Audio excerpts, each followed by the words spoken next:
À l'époque, c'était une copropriété. Le jour où il y a eu la scission, l'Assemblée générale de scission des copropriétés, certains propriétaires nous ont mandatés pour assister. Parce qu'il y avait pas mal de résolutions, et de la résolution numéro 1 à la 130, au bout d'un quart d'heure, c'était torché, par exemple. Et quand on se pointait, le syndic avait mandaté une compagnie de vigiles qui s'est mis à la porte. On se croyait en boîte de nuit. Et ils ne nous ont pas laissé rentrer. On n'est pas propriétaire non plus, on est une association de soutien. On a laissé faire, mais ils ont pris une société de vigiles, ils les ont mis devant la porte. Ils avaient le mot d'ordre de ne pas nous laisser rentrer, alors qu'on avait les mandats des propriétaires occupants qui nous disaient on ne comprend rien, allez-y nous représenter. Et ils nous ont laissé à la porte.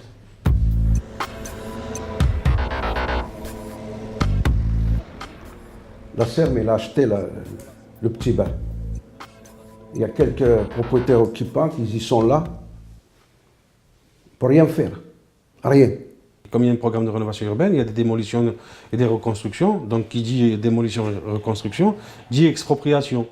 Plus les propriétaires occupants payaient, plus ils avaient un ras-le-bol et plus c'était facile pour négocier et vendre leurs biens. Ça ne dérangeait personne qu'un propriétaire occupant basculait du statut de propriétaire à celui de locataire. Qui nous laisse tranquille. Qui ne casse pas les reins avec les charges. Je parle pour moi. Qui ne me pousse pas à me faire payer les charges chères pour vendre mon appartement, mais je ne le vends pas. La somme qu'on proposait à un propriétaire occupant pour un type 4, on lui proposait une enveloppe entre 35 000 ou 40 000 euros, selon s'il avait besoin d'être relogé dans le parc social ou selon s'il se débrouillait pour se reloger. Alors il m'a dit, bon, tu ne veux pas vendre, va s'arranger avec la Serme. Moi, je vous dis qu'il faut vendre, c'est tout. Moi, je vous dis que je ne vends pas, c'est tout. Les maux de ce quartier sont des problèmes sociaux. Ce sont des problèmes de l'ordre du mal logement, de l'ordre des gens victimes du marchand de sommeil et des gens en dehors et très éloignés de leurs droits. Ils nous ont fait ça exprès pour les appartements que ça coule. Je lui dis, je vais vendre ma maison. Alors la Serme, il te dit non, vous vendez à nous. Et la somme qu'on veut à nous. Alors vous croyez que ça c'est normal? Où on a vu ça? Ce qu'on a toujours préconisé dans ce processus de rénovation urbaine aux propriétaires occupants, c'est l'échange, c'est de ne pas vendre, c'est d'échanger. Parce que quand on vend au prix de domaine, ça aura des pâquerettes et les gens ils se font avoir. Par contre, quand on échange, avec la réhabilitation du quartier, ils pourront faire de la plus-value dans 10 ans, quoi.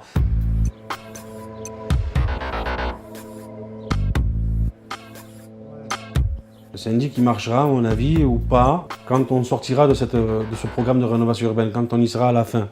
Je pense qu'on en est encore loin. C'est des enjeux qui sont liés spécifiquement à l'opération de rénovation urbaine, qui est beaucoup plus une opération foncière qu'une opération sociale.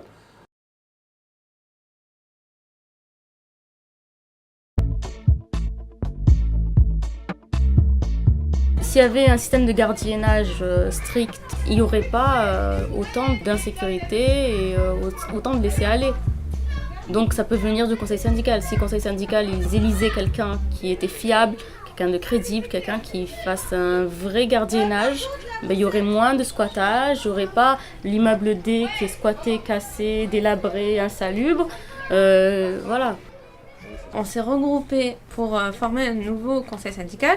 Et donc, on a réussi à virer l'ancien syndic, à reprendre tout depuis le début avec le nouveau syndic. Et on allait toquer à chaque porte. On faisait les étages un par un. On faisait le travail du gardien. C'est là qu'on a découvert le vol d'électricité, qu'on a découvert les poubelles du voisin du 8 qui il est descendu le poser de l'autre côté au 5e étage. C'est là qu'on a découvert beaucoup de choses, qu'on a découvert des squats dans les caves. Et la plupart des personnes du conseil syndical ont eu des représailles et sont sorties du conseil syndical. Du temps du syndic qui était là, qui était syndic bénévole rémunéré, on essayait de voir si parmi les propriétaires, il y avait des gens capables de surveiller le chantier qui connaissaient. Le contrôle des travaux, on a un tas de professionnels dans certains métiers du bâtiment ici. On a des chefs d'entreprise qui font de la couverture, des gens valables. On a plusieurs électriciens. Bon, moi, je suis ancien dépanneur en ascenseur. Ces gens-là, ils ne comptent pas. Il y a un sentiment d'impuissance. Il y a une impuissance réelle. Il y a des comptes qui sont, je sais pas, les entreprises, je ne sais pas sur quels critères on les prend. Il ne faudrait pas que le conseil syndical soit à la solde du syndic. Et des gens qui sont derrière le syndic et qui étaient déjà derrière l'administrateur provisoire pour dire ce qu'il fallait faire à Pontcarral. Quand je vois commencer les parties communes, alors je ne dirais pas pour tous, parce qu'il y a énormément de propriétaires qui y habitent, je dis bien qui habitent, qui repeignent la cage d'escalier, ce qui est mon cas. Mais je ne suis pas le seul. Il y a énormément de gens qui prennent le rouleau, qui payent la peinture comme moi, et on peint la cage d'escalier. On répare les portes donnant sur le compteur de gaz ou sur les portes donnant sur les compteurs d'électricité. On les met en protection. On a fermé les compteurs électriques pour pas que les gens mettent de la drogue dedans ou des labres, c'est les compteurs électriques, vous voyez. Mais je ne suis pas le seul, hein. Il y a des gens qui font attention. Combien, je ne sais pas. On est quand même solidaires, oui. Je pense que sinon, ça serait encore plus délabré que ça. Et les gens, au fond d'eux, ils ont une grande envie de s'en sortir et de sortir de cette résidence qui leur est chère quand même.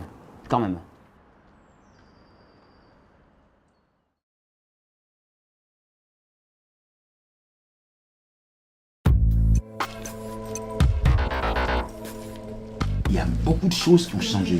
On s'est dit simplement qu'il fallait répartir, responsabiliser chacun. C'était une bonne façon de gagner. Et donc, on a donné des responsabilités à chacun, ce qui a fonctionné, mais à merveille. Donc, on a fait des équipes qu'on a... On s'est partagé en fait. On s'est partagé, on a délégué des responsabilités. Il y a qui s'occupe du dossier des travaux, il y a qui s'occupe des impayés. Maintenant, c'est moi que je fais la relation entre conseil syndical et propriétaire. Grâce à elle, on a pu se rendre compte qu'en notre sein, au niveau du conseil, on a une personne qui travaille, qui a des responsabilités dans une société de nettoyage. On a dit pourquoi ne pas jouer là-dessus. Et donc, on a signé un contrat avec la personne à l'intérieur qui nous a mis à disposition un homme de ménage. Et avec lui, de 56 000 à 40 000, on gagne plus de 16 000 euros. L'origine de ce tournant, ça a été Mme Hoffmann. Quel a été son rôle? C'est une personne qui est retraitée. Elle a pris la copropriété en main et elle a eu du temps d'éplucher tous les dossiers. Et elle a fait ça en premier pour son fils, mais après elle a commencé à faire ça pour tous les habitants de la copropriété qui ne peuvent pas avancer. Quand on a mis en place la structure et qu'on a commencé à lutter, à faire face aux situations réelles, on avait un gros problème d'impayés.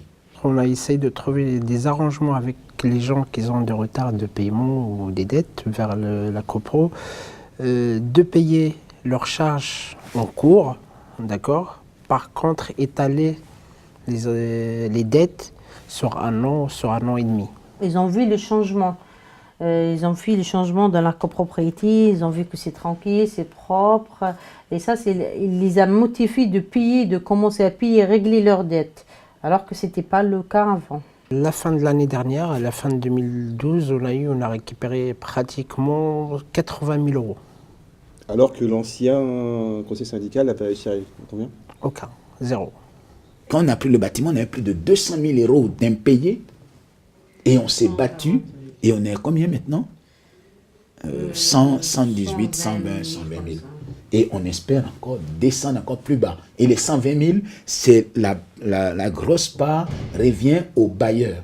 Les autres propriétaires, on peut gérer, mais les bailleurs, c'est une grosse machine. Ils payent déjà 2 ou 3 mois après. Ils ont toute une structure qui nous échappe un petit peu. Et le troisième point qui plombait aussi la copropriété, c'était le chauffage avec Socram.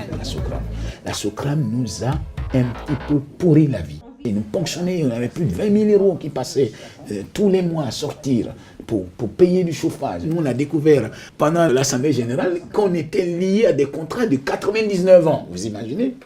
99 ans. Nous, on a bondi au ciel. Pour nous, on trouve que c'est une aubaine que l'État, enfin, prenne ces bâtiments en charge. Si aujourd'hui ils nous accordent pourtant le plan de sauvegarde dans la ville, il paraît que dans tout le 93, on ne donne qu'un seul plan ou 2 plans qui sont accordés pour montrer que c'est une rareté. Et si effectivement on arrive à ça, c'est qu'ils ont vu notre bonne volonté. Il faut la mobilisation de l'ensemble des copropriétaires pour réussir, c'est indispensable.